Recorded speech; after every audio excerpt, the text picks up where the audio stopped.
great state of Georgia is proud to cast 18 votes for Senator Hillary Clinton and 82 votes for the next President of the United States, Senator Barack Obama.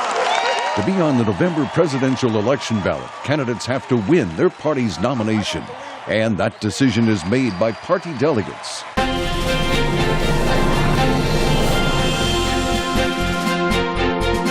When primary or caucus voters make their choice, they're actually voting for convention delegates pledged to that candidate. The contender who has the most delegate votes at their party's presidential convention wins the nomination. When the 2012 Republican National Convention convenes in Tampa, Florida on August 27th, a total of 2,286 delegates will be there. It'll take 1,144 delegates for a candidate to be the Republican nominee on the November election ballot.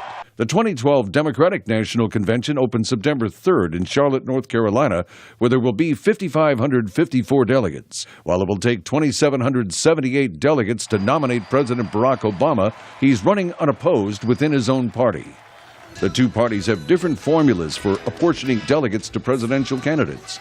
The Democratic Party's process is explained by Democratic National Committee Press Secretary Melanie Russell. The state party either has a government-run primary, a party-run primary, or a caucus to determine how many delegates will be allocated from that state for a particular candidate at the convention. Russell says that in all states, delegates are awarded to candidates proportionally. If someone gets 35% of the vote at a state's primary or caucus, that candidate will get 35% of the state's delegates. Those delegates are pledged to vote for that candidate's nomination at the party convention.